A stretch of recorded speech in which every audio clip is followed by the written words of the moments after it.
pizza delivery guy brought 2 large pieces with extra meat. What happened next made my husband jealous. My husband can overreact so much that sometimes it gets on my toes. Something small happened, and then he made a big deal out of it, and I lost my marriage. My name is Dora, and I am 25 years old. I used to work at a company before I got married. I got married and I stopped working because my husband made me believe that he could take care of me, and there was no reason for me to work. The name of my husband is Derek. Derek and I had been married for about 2 years now. Derek is 30 years old, and he is a computer engineer. He works to support us, and I am happy that at least he understands that part of marriage. Derek and I met at a party that I organized after I was promoted a few years ago. That time I was still working. My best friend at that time, Jill, invited him over to the party, and we were introduced. I genuinely liked Derek at that time because he was a very good-looking and neat guy. But I didn't really pursue it because I was in a relationship at that time with my then-boyfriend. But what I didn't know at that time was that the feelings were mutual. We exchanged numbers and we got talking. At first we were just friends, but it grew from there. My boyfriend at that time was maltreating me, and it was Derek that was helping me go through everything. He was everything that my boyfriend wasn't.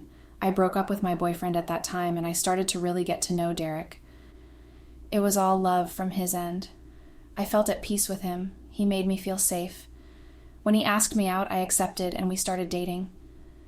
Jill was very happy for me because she knew that Derek was a nice guy, and he was going to treat me right. Derek and I dated for a few months, and I met his family after.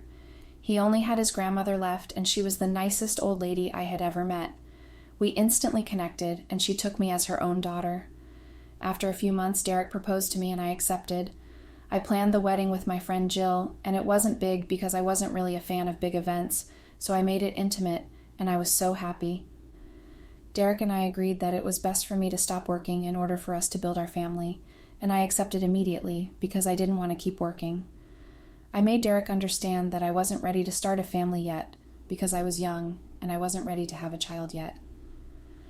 I hadn't taken care of an infant before, and I knew that I had a lot to learn, and I wanted to be prepared for it before going into it. Derek acted like he understood my point, and so we went on with our lives. But a few months after the wedding, I became pregnant, and I was a mess of emotions. I didn't know what to do. Derek was supportive, but I knew that deep in his heart he was very happy about it. Even though I hated the pregnancy, his grandmother was so helpful with making me feel good about myself and coming over to stay with us to help me do some things because I was very weak at times. I was so grateful, and she was so excited about her first grandchild. Derek and I became so close because of how he was making sure that I was taken care of and how he was providing for me. I was somehow happy that I wasn't working at that time because it could have been hectic for me to combine work and pregnancy. My pregnancy journey wasn't smooth, but with me being surrounded with family, Jill, Grandma, and Derek, it was a little better. I started preparing for the arrival of the baby, and it wasn't long I became so attached to a child I haven't met yet. Few months later, our baby girl arrived, and I was in love instantly. I just wanted to make sure that I took care of her. Derek's grandmother helped me navigate through motherhood because I was pretty new to it, and I didn't know what I was doing, but I wanted to learn. My baby began to grow before my eyes, and I was so happy at that point I didn't know why I didn't want a child at first, because I was really in love. Derek was a great father. He was so good with our child, and it made me smile each time. It wasn't long after a while depression started with me. I was so depressed that I needed to start doing something on my own that would take me away from home every morning. My baby was a little grown now, and she was going to school. I decided to discuss with Derek about me going back to work. Derek was skeptical at first because he knew I didn't really like working, but after some time, he told me I was free to work if I really wanted to. Even though Derek had given his consent, the problem for me was the choice of work I was going to do. Deep down, I didn't want to find myself doing those boring jobs that didn't have anything entertaining attached to them. I wanted something that was fun and liberating, but I knew that would not go down well with Derek. I wanted to work at a bar or be a waitress. I just wanted things that involved fun dressing where I didn't have to wear corporate clothes all the time. So I decided to sneak out at nights whenever Derek was away on business, and I could just have me time. Some days I felt like I was a bad mother, but I knew I wasn't because I was taking care of my baby well, and me having time to myself wasn't bad at all. I made sure that no one knew about my little getaways. I could just go to a club, order drinks, dance, and just make random friends that we could just spend the night together gisting. I felt like I grew up too quickly, and I was doing what I was supposed to do as a child again. I got married early and I had a baby, but I couldn't blame anyone for it because I wanted to and I loved my husband. He was loyal and he was so supportive. It was just the way I felt. I felt like something was missing from my life, like something I should have done before settling down. It was nobody's fault because it had to do with me. But with everything that was going on in my life, I still made time with my family. I made sure that I had time for my husband and my daughter. Derek and I were not having issues at that time, though. We were making sure to be present in our children's lives, and we would always be present for movie nights, eat together, and have fun together. Derek and I were a good team, and I loved the way we did things together. I also loved taking care of my family and running around to get groceries and coming home to make dinner. I didn't cook all the time, though, because sometimes we ordered pizza or something light for dinner. Aside from it being the fastest thing to order, I loved pizza a lot and ordered it several times. I'm stressing my love for pizza and how often I ordered it because it has something to do with how I ended up cheating with my husband. One day, I ordered pizza as usual, but something very surprising happened. The pizza delivery guy that came on that particular day was very attractive, and it was hard not to notice. I was really attracted to him, and I couldn't hide it. There was just something about him and the way he acted that I really liked. I quickly took the pizza and tried to start up a conversation, but before I could get the chance to speak to him, Derek came downstairs and I could hear his voice in the background. I didn't want him to suspect anything, so I had to suppress the desire to start up a conversation. Days went by, and I still fantasized about the delivery guy. I kept wondering if I was ever going to see him again, and so when my daughter had suggested to Derek that she wanted pizza, I made sure to order from the same place and to be delivered by the same man.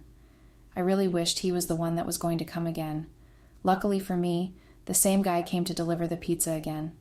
I tried to start up a conversation with him and get him to exchange contacts with me, but he refused at first and said he didn't want to have anything to do with a married woman. I refused to let that stop me because I was very determined, and finally we exchanged contacts.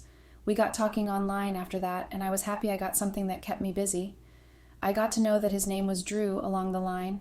Drew was really nice, and he was very flirtatious. We were talking, and there was flirting here and there, but we made sure to keep everything quiet and not too loud. After a few weeks of us chatting, I decided to let him deliver pizza to the house, since we couldn't be seen outside. When he came that day, I invited him, but before he could get inside the house, I saw my Derek driving towards the house, and so I had to let him go that day. He was really scared of getting caught and didn't waste time before running away. After that day, I chatted Drew up again, but he didn't respond, and I didn't know why. We were cool before, and all of a sudden he wasn't responding again. I guessed it was because he ran into Derek and he got scared. It was understandable because Drew and I were practically the same age, and it was possible that he got scared. I decided to just give Drew space because I felt like I was overwhelming him with everything, and I told myself that if he liked me like the way that I did, he had come around himself, so I stopped messaging him. I knew Drew liked me a lot because he was always flirtatious and suggested that he couldn't wait to sleep with me. Eventually, Derek and I continued with our normal lives, but this time around I knew that he started to suspect something was up because he kept coming back home very early and he was extra attentive to me. It felt like he knew something was wrong and he couldn't place his hand on it. But I didn't give him the satisfaction. I made sure to eliminate chats and conversations I had with Drew. And I also made sure that he didn't find out the fact that I was sneaking out behind his back. It wasn't easy, and I knew that I was lying to a very good man, but there was nothing I could do. I always felt like I was missing out on something I should have enjoyed, like something I should have had, and I didn't. So I was making time for myself and doing everything that I could do. In order to make things up to me, Derek was trying in his capacity to close the gap that was made between us through me requesting to go back to work by making sure that he took me on dates. We were doing all types of outdoor activities like visiting parks with our daughter and going on walks together and going on dates. He was really trying his best, but I wanted more. I wanted something different, and he was not giving it to me. I didn't know why I felt that way, but I made sure to tune down my feelings for a while, since my husband had started to notice. But after a while, he took his attention away from me, and I was happy because we were like we used to, but I was dealing with my own problems. A few weeks later, Drew reached out to me that he wanted to come over, but I refused, and I decided that it was best if we just met somewhere more private. I wanted a place where nobody would see us. He agreed, and we met up that week to discuss our feelings and talk about how we could move our relationship to the next level.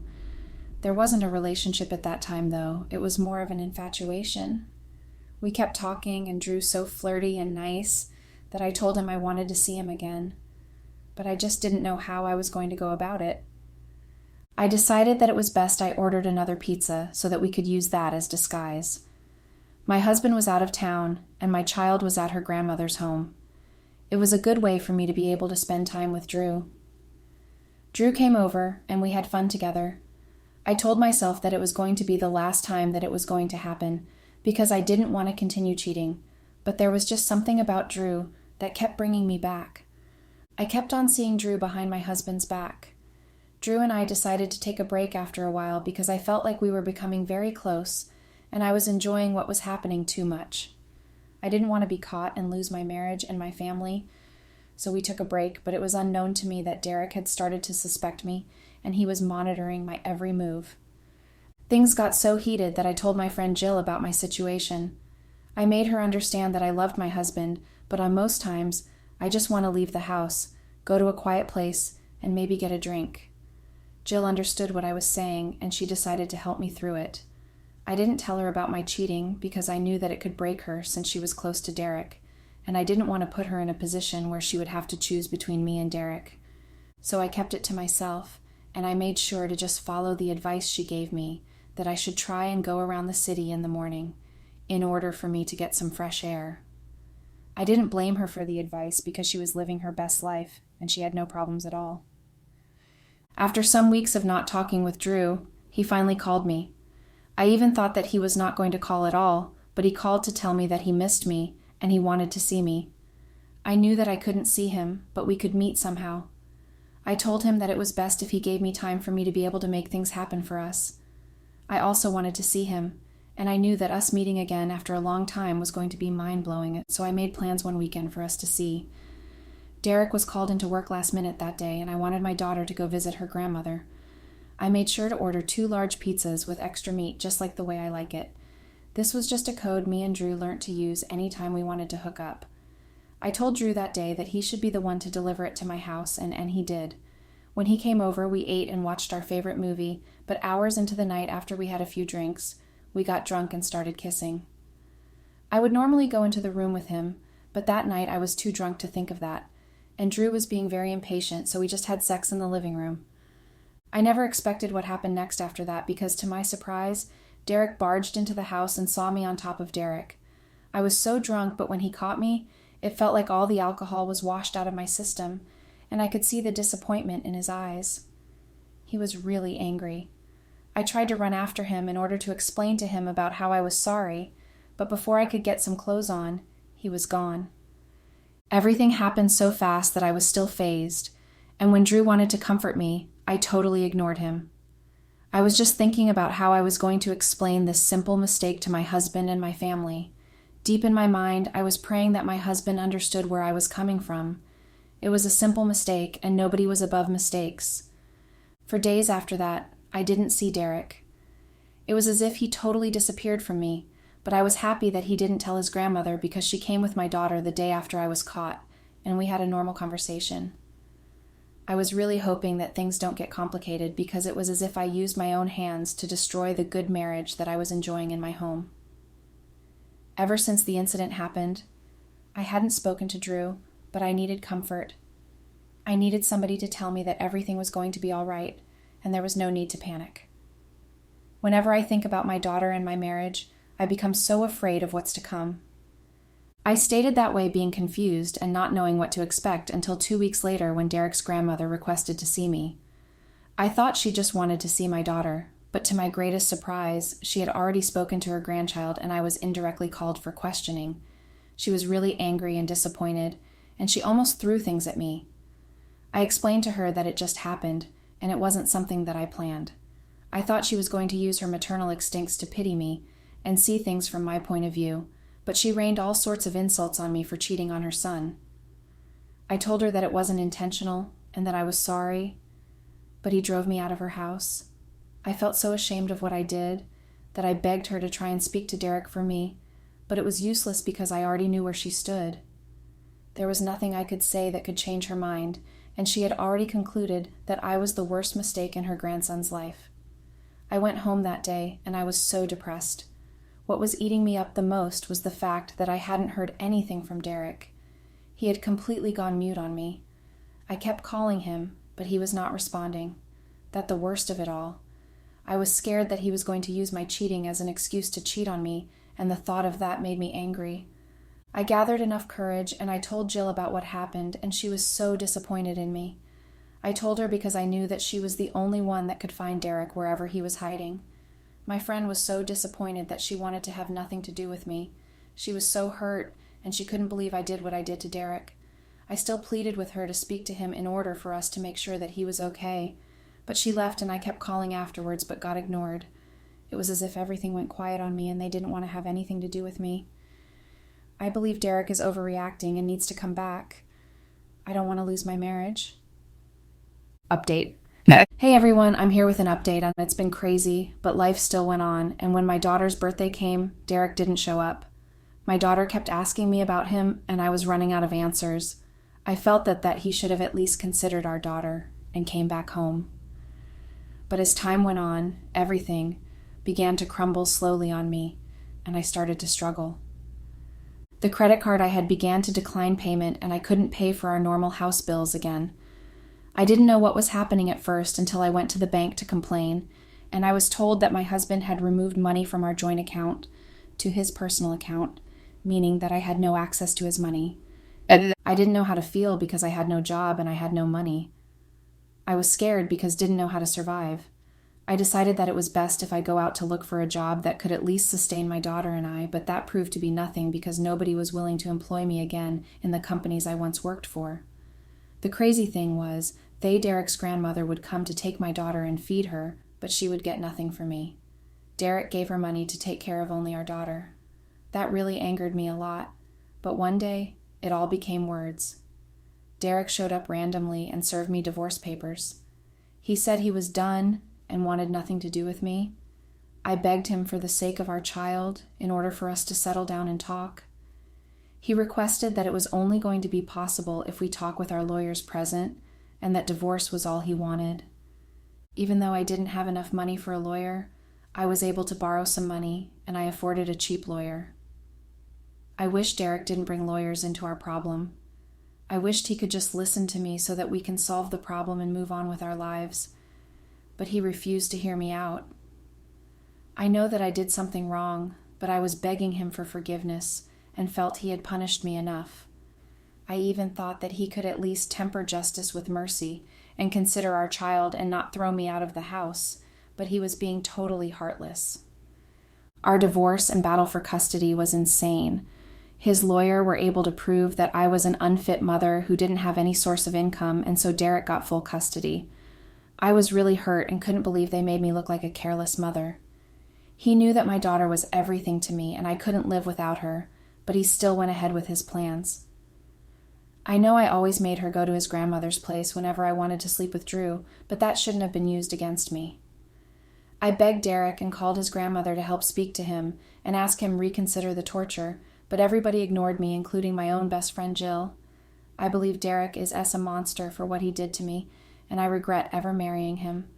I lost my daughter just because he proved that I didn't have enough to take care of her. This is the worst pain ever. After passing through one of the toughest phases in my life, I still think that everything is going to be fine, even though it's not looking like that.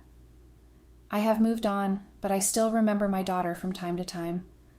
I want to get at least 50% custody, so I'll make sure to work hard and start earning, even though I hate working. Derek wants nothing to do with me, and that's making it almost impossible to see my daughter. I hate my life so much right now, but I pray things get better.